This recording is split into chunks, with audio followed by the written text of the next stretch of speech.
बिस्मिल्लाहिर्रहमानिर्रहीम। अस्सलाम वालेकुम वरहमतुल्लाह। मैं हूं हकीम रज़ा इलाही और आप देख रहे हैं हकीम रज़ा इलाही यूट्यूब चैनल। नाज़रीन इकराम, दुनिया के अंदर बढ़ती हुई अमराज़ क़ल्ब की शरह और अमराज़ क़ल्ब के असबाब, वजूहात और इस पे वजूहात और असबाब तो आपको पता है बहुत सारी चीज़ों में चल रहे हैं, रिसर्च भी आ रही हैं, सेमिनार भी हो रहे होते हैं। लेकिन एक चीज़ बड़ी तशवीशनाक है कि जितनी जो है वो कार्डिक हेल्थ के हवाले से जितनी भी काविशें की जा रही हैं, उन काविशों के बावजूद जो है वो अमराज़ क़ल्ब की शरह में बतदरीज इजाफ़ा होता जा रहा है। दिन ब दिन हर साल एक नया रेशो हमारे सामने आ जाता है। WHO की और दीगर रिसर्च करने वाले इदारों की रिपोर्ट्स आप देख सकते हैं मुख्तलिफ़ साइट्स पे जाके, तो उसमें आप देखेंगे बहुत जो है इजाफ़ा होता जा रहा है। अच्छा, अमराज़ क़ल्ब की शरह में इजाफ़े का बायस ऐसा भी है कि एक तो वो ठीक है, हमारा जो लाइफ स्टाइल है, बढ़ता हुआ कोलेस्ट्रॉल है, आरामदा ज़िंदगी है, ये सारी चीज़ें हैं।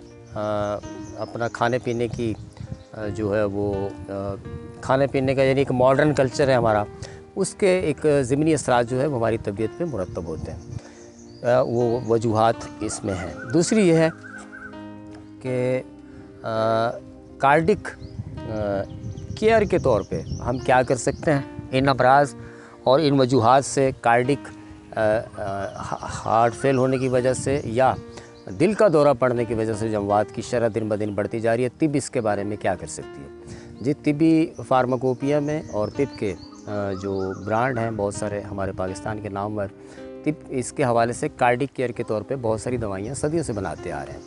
और उन दवाइयों में से एक तो अगर शुगर नहीं है तो ख़मीरा अब्रेशम है, वो बहुत अच्छा है। ख़मीरा अब्रेशम हकीम अरशद वाला के नाम से इसलिए मंसूब है कि जी वो उनका तरतीब दिया हुआ नुस्खा है।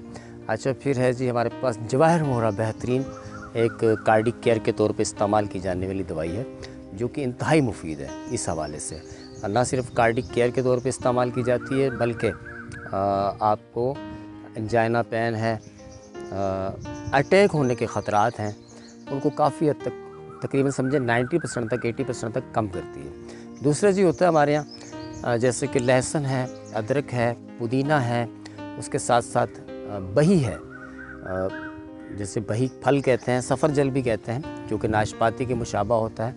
इसका इस्तेमाल भी इंतहाई मुफीद है। अच्छा, दूसरा ये है कि ये मैंने वो दवाइयाँ बताई हैं जो आप बाहर से ले सकते हैं। इस हवाले से मेरा एक नुस्खा है यूट्यूब पे, तिब्बी चटनी के नाम से। अगर ये इस्तेमाल करेंगे तो इससे भी जो आपकी आर्टरीज़ की ब्लॉकेज है वो काफ़ी हद तक ख़त्म होगी, कोलेस्ट्रॉल लेवल नॉर्मल होगा, फैटी लीवर का इशू है तो वो ठीक होगा, और उसके साथ साथ काफ़ी हद तक जो है आपका फैटी लीवर भी उससे बेहतर होता है। एक चीज़ तो ये होगी। दूसरी चीज़ ये है कि हमें बाज़ फैमिलियाँ ऐसी मिलती हैं जिनमें अमूमन कार्डिक से हार्ट अटैक होने की वजह से अमवात की शरह जिनमें ज़्यादा है। बहुत सारी फैमिलीज़ ऐसी हैं कि यानी उनके फैमिली में अगर 10 अमवात होती हैं तो उसमें 8 की वजूहात जो होती है वो हार्ट अटैक होता है। हार्ट अटैक, दिल का दौरा, ये उसकी वजूहात होती हैं। तो उन फैमिलीज़ को ख़ुसूसन एक नुस्खा है जो मैं बताता हूँ, वो इस्तेमाल करना चाहिए। वो चीज़ें जो मैंने पहले बताई हैं आपको, वो भी अगर आप इस्तेमाल करेंगे उनसे भी बहुत फ़ायदा होगा। लेकिन ये एक इंतहाई कारगर और मौसर नुस्खा है जो इन फैमिलीज़ में जहाँ बार बार हार्ट अटैक का मसला होता हो वहाँ पर इसका इस्तेमाल किया जाए तो ये इंतहाई मुफीद रहता है। दीगर ये है कि हमारा एक देखें कार्डिक निज़ाम यहाँ पर है, ये अल्लाह ताला ने दिल का यहाँ सिस्टम रखा हुआ है, और एक सिस्टम पता है आप कहाँ है? हमारे लेग में है। जो हम वॉक करते हैं ना, यहाँ समझे हमारा, जैसे हम कहते हैं ना जी आपका जो है वो एक तो ब्रेन है, दूसरा ब्रेन, सेकंड ब्रेन जो है वो आपका गट है, ऐसे कहते हैं ना।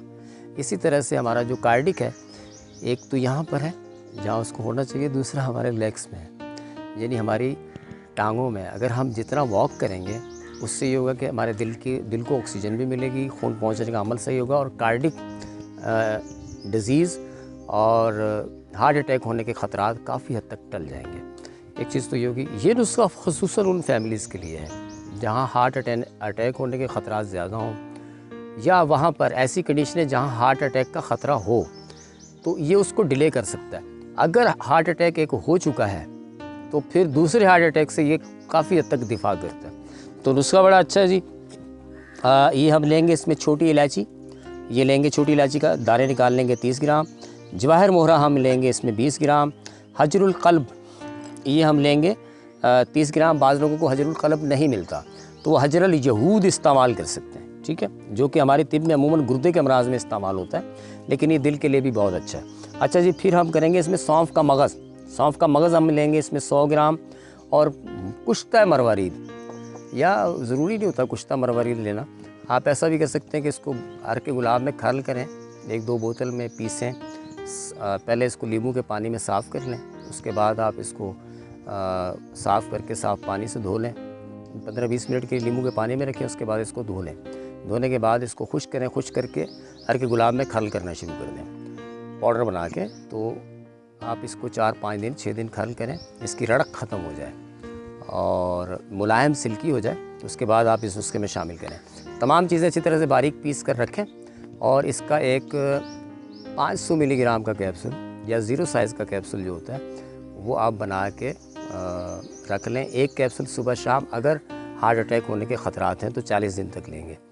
अगर जिन फैमिलीज़ में आपने एज ए कार्डिक केयर इसको इस्तेमाल करना है, वहाँ एक कैप्सूल सुबह खाली पेट आप पानी के साथ ले सकते हैं, दूध के साथ ले सकते हैं, या फिर रात को सोते वक्त ले सकते हैं। इससे कार्डिक एंजाइटी, जिसमें दिल में एक अचानक से घबराहट का पैदा होना, वो काफ़ी हद तक बेहतर होगी। मेमोरी अच्छी होगी, चक्कर आ रहे हैं तो वो हटेंगे। अच्छा, ये न्यूरोपैथी मस्कुलर डिजीज़, यानी जो आपकी स्ट्रेस, एंजाइटी या डिप्रेशन की वजह से दिल में कमज़ोरी आती है, वो भी इस नुस्खे से ख़त्म हो जाती है। और बाकी चीज़ें मैंने आपको पहले बता दी हैं जो मार्केट से आप ले सकते हैं। अगर आप ये नुस्खा अफोर्ड ना कर सकें तो वो चीज़ें वहाँ से ले सकते हैं। चैनल अच्छा लगे तो सब्सक्राइब करिएगा, बेल आइकॉन के बटन को दबाइएगा। दुआओं में याद रखिएगा जी। अल्लाह निगहबान।